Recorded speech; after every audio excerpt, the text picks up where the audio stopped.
I pulled up to my lake house cooler, rattling in the truck bed, humming along to some old country tune when I caught sight of two strangers frying bacon on my grill and sipping margaritas on my deck like it was all theirs.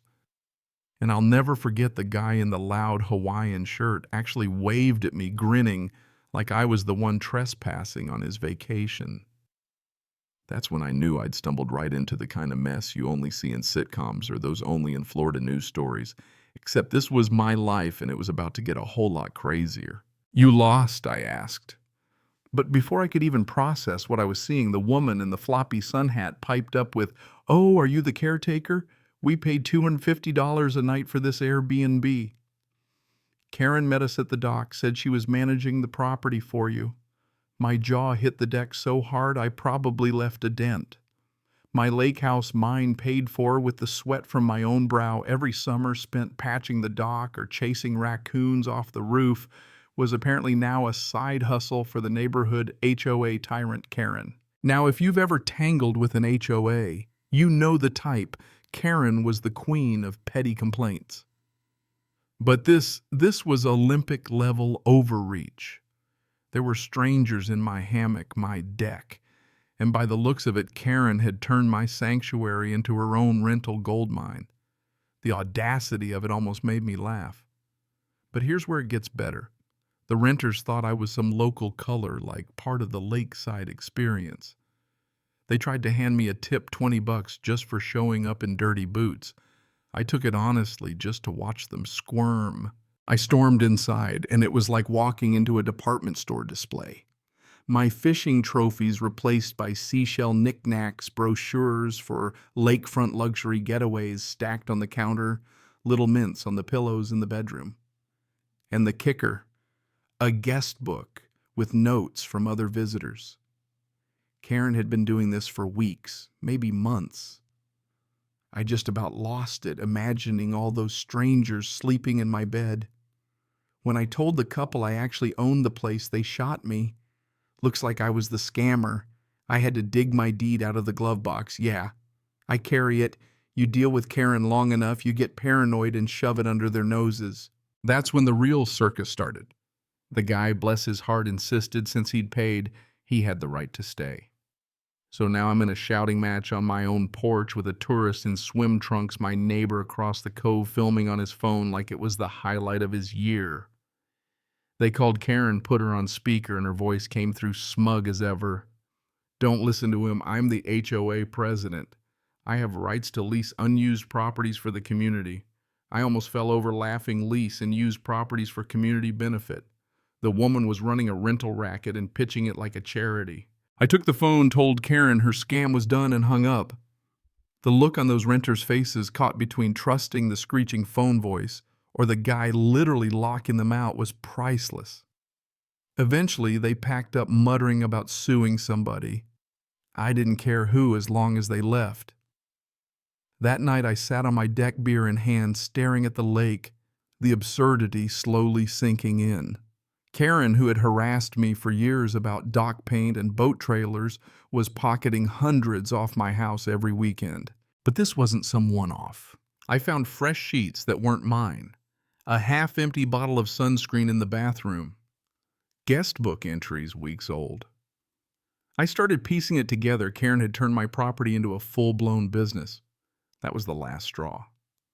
I changed every lock, installed cameras facing every possible angle, and made sure the next guests would get a welcome they wouldn't forget. Sure enough, Friday night rolls around and a minivan full of a family coolers, inflatable flamingo, the works rolls up. They're waving their reservation, telling me they'd booked 3 nights.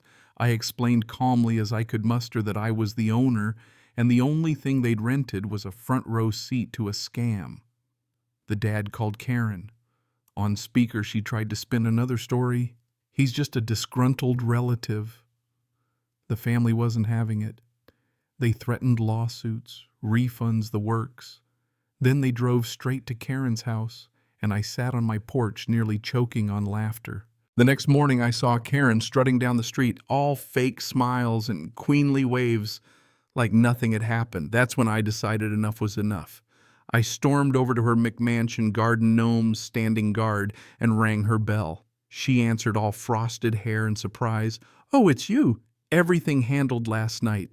She actually said handled. I pushed inside. "How much have you made off my house, Karen?" Her cousin Dale slunk out of the kitchen. "Her property manager," she said, looking guiltier than a dog caught on the couch.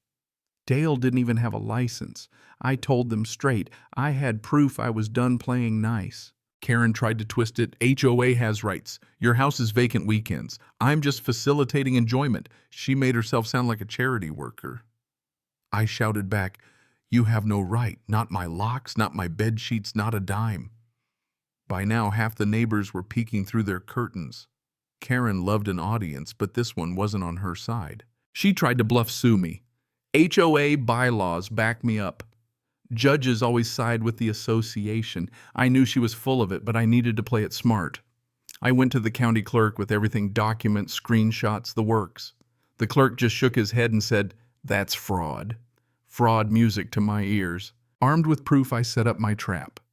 I let Karen send her next batch of renters.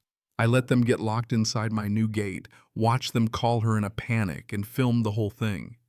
When Karen showed up, sunglasses flashing, she screamed at me for harassing her guests. The renters mobbed her, waving receipts, threatening court, demanding refunds.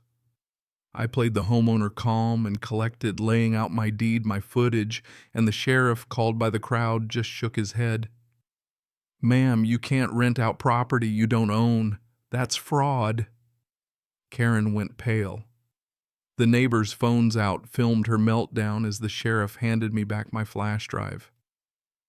That was the beginning of the end. At the next HOA board meeting, Karen tried to spin it, claiming she was engaging the community. Nobody was buying it. I presented my folder of evidence, neighbors chimed in about her years of nitpicking, and finally someone called for her suspension as president. The vote passed. Karen exploded, claimed betrayal, shrieked about, orders stormed out with Dale chasing after. The relief in that room was like a thunderclap. For the first time in years, folks felt free. But Karen wasn't finished. She papered mailboxes with flyers calling me a troublemaker. Her loyalists muttered about conspiracies, and I caught Dale skulking near my dock one night, flashlight in hand. I chased him off, cameras rolling, adding it to my stack of evidence. Next came code enforcement, 2 trucks, clipboards, a list of bogus violations called in by concerned neighbors. I invited them in, grinned as they found nothing, and waved them off. The following day, the police rolled up reports of trespassing and vandalism. Again, I showed footage, sheriff's statements, and they left unimpressed by Karen's latest gambit. All the while, I made sure my evidence was airtight backups. Hard copies, even mailed a set to my cousin for safekeeping. The next HOA meeting, Karen crashed it with her dwindling band of supporters, claiming I'd paid actors, hacked accounts, sabotaged her. I laid out the facts, photos, receipts, sheriff's fraud declaration, even footage of Dale creeping around my dock. The room erupted.